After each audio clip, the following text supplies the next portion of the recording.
Okay, we're at Parshas Vayeshev. Want to welcome all the new people here tonight.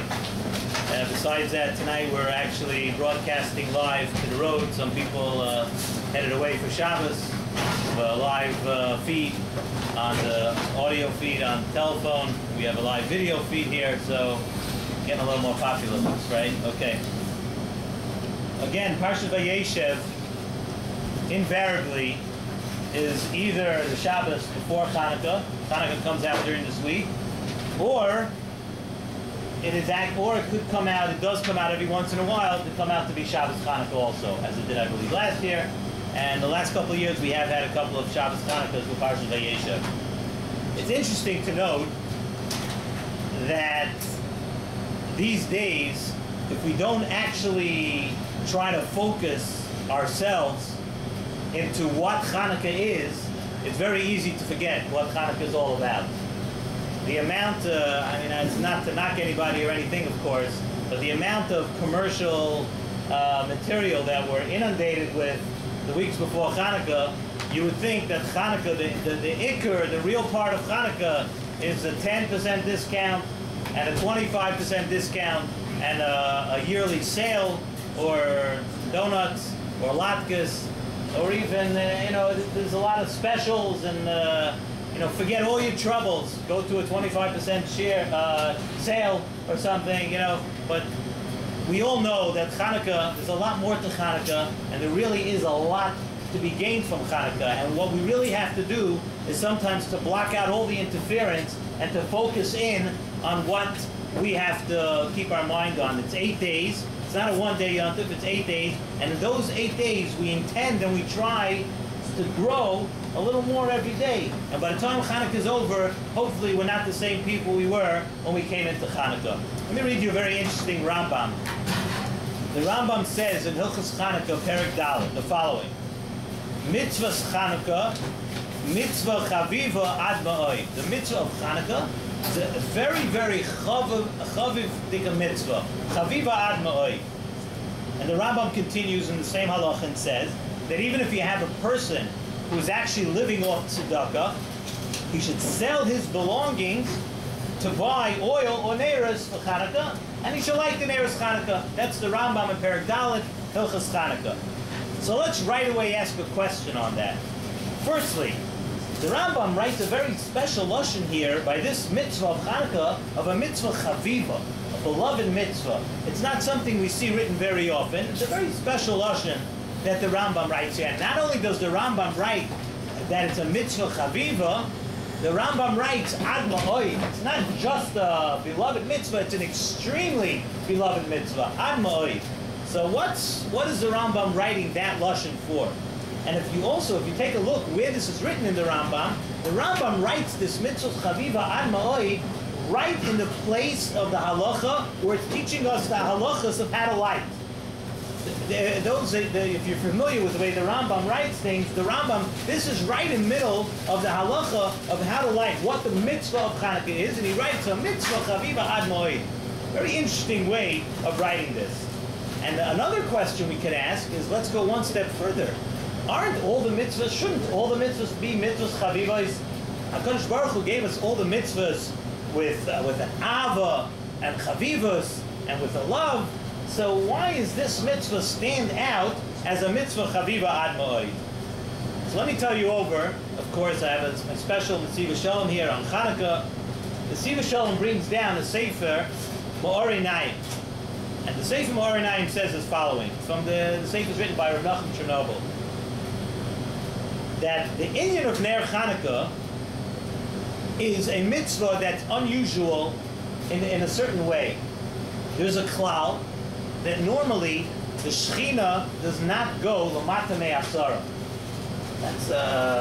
We won't get into all the ramifications and things where that comes from, but the Shechina generally does not go l'mata me'asara. We know the mitzvah of Chanukah. The mitzvah is, you're right, you light the menorah, l'mata me'asara, it's kosher. You light the menorah, l'mata me'asara. So Zok from Nachum Chernobyl in the Sefer Ma'or Einayim, that in the neiros Chanukah, in the menorah that we light on Chanukah, HaKadosh Baruch Hu is showing this special inyan that HaKadosh Baruch Hu doesn't give up on anybody.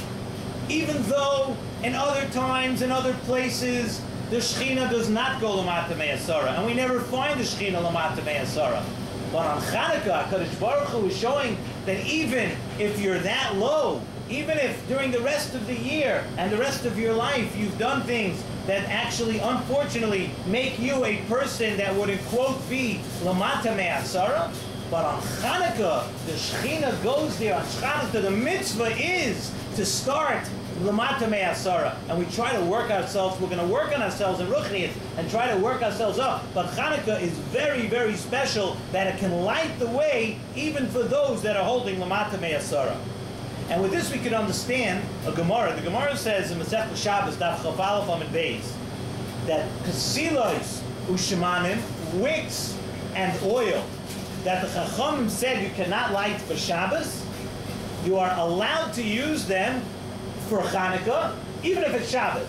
Whether it's Shabbos or Chol, you can light kasilos ushemanim that normally for Shabbos you would not be able to light. And this can also be a remez, that even though, like we said, a person that's lamata miyud, even though something which would normally be too low to light, that we wouldn't be allowed to light for Shabbos, when it comes to Chanukah, the koyach of Chanukah is so great that it's even reachable that we're able to use even these things. And normally the koyach of Shabbos is the tremendous koyach of Shabbos. But no, regarding this, you're able to light, you're able to start at a lower place. We're saying on Chanukah, you're allowed to use it. The Sefer Avodas Yisrael, that the Nesiv Shalom brings down also, and he says like this, that the mitzvah of Chanukah, another riot to what we're saying, is that the mitzvah of Chanukah, the Iker mitzvah, is to light the menorah, al Pesach Beisoi. What does the halacha say? Mibachutz, from the outside. The halacha could just say that the mitzvah is to light by the door of your house. Yet, when I'm quoting you the halacha is quoted, al Pesach Beisoi Mibachutz. You light from the outside. Again, the Dr. Nesiv Shalom, that even a person who, so to speak, again, will quote a person who's out the door or out to lunch, as we know, right? Somebody that is out and he would be considered on the outside. The mitzvah is Pesach Beisoi Mibachutz, that even a person who is standing outside and the door might even be closed on him. But on Chanukah, you have a koyach, you light outside and you're able to come inside. It's able to light the way and bring you in.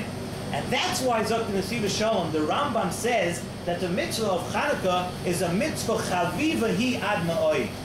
Not only is it a beloved mitzvah, Dr. Nesiv Shalom, but we could say the words in a different way. We could learn the Rambam by saying, but chaviva hi ad ma'oi, that by this mitzvah of Chanukah, HaKadosh Baruch Hu is showing us how much He loves us. That when it comes to Chanukah, even somebody who normally we would not be able to look at him, even somebody who normally we wouldn't deal with, even somebody who normally would not have a way in, here on Chanukah, HaKadosh Baruch Hu shows us how much He loves us. That even Lamata Me'atzara, even Pesach Beisai Mibachutz, all these things, it's able to light the way and bring a person back up and bring a person back in. And from Lamata Me'asara, we grow and we try to take a step each day and go up and go and raise ourselves. And that's why when the Gemara says Ner Shabbos v'Ner Chanukah, the Gemara says Ner Shabbos Adif. Ner Shabbos is Adif. Why? The Gemara has to give us a reason. We say Ner Shabbos comes first because Shabbos is an inyan of Shalom Bayis. The Gemara says over there that in those days it was dark, and that's why Ner Shabbos Adif. But that's a reason. However, Ner Chanukah has one other advantage, that it's Chaviva. Ner Chanukah has something over Ner Shabbos, that it's a Chaviva. First of all, it's a beloved mitzvah, and it also shows us how much HaKadosh Baruch Hu loves us. And that's a lesson that we have to take out of Chanukah. And when we get through all the commercial things about Chanukah, we have to remember that Chanukah, HaKadosh Baruch Hu is telling us how much He loves us, and how much we can grow, and how much we're able to do when you sit down on a Chanukah at night and you think of what the Nates was, and what the Nates represents, and how close HaKadosh Baruch Hu wants to come to us. I just want to add something to this. I was just thinking about this morning, something dawned on me, so I'm wondering if maybe I could connect what we just said to this week's Parsha. like I told you, that these two Parshas, Parshas Vayeshev and Parshas Miketz, are always the weeks of Chanukah. Either Chanukah begins between them, it could be both Shabbosim, Vayeshev, Miketz, or it starts during the week. What happened at the beginning of Parshas Vayeshev this week? At the beginning of the Parsha, Yosef was sold by his brothers. And Yosef, the low point of Yosef's life was in this week's Parsha, in Parshas Vayeshev. Yosef was sold, ultimately he was sold as a slave, and ultimately he ended up in jail. And this was the low point. Yosef this week was down and out. Fast forward to the end of Chanukah, fast forward to next week's Parsha. All of a sudden, step, we're going up. Yosef is the second to the king. He's the second in command, the second to the king of Mitzrayim. And all this happens during our week of Chanukah. That Yosef, who was at the low point of his life, at the low point, he's in jail, and he's a servant. This is Yosef HaTzadik. But what happens when it comes to the end of Chanukah, when we come to the next Shabbos, when you come to Parshas Miketz, HaKadosh Baruch Hu is showing us, look, Yosef HaTzadik, he was so low, he's able to come. Look what you're able to accomplish if you understand that everything is with the Hashgacha Pratis, and everything that HaKadosh Baruch Hu does is for the best. And if we just allow HaKadosh Baruch Hu to take us and to lead us, and we say, HaKadosh Baruch Hu, I'm in your hands, I want to serve you, I would like the light of Chanukah to light the way from us. We can learn that lesson from this week's Parsha also, that we're able to grow, and we do grow, and we take advantage. And in those 8 days, we can go from 0 to 60. We can go from the bottom, from the top, from the Mata Me'asara, all the way up, from Beis HaYibachutz, from the outside of Yidur. HaKadosh Baruch Hu is welcoming us and tell us, take advantage of Chanukah and come back in. And that's a lesson we have to learn this week.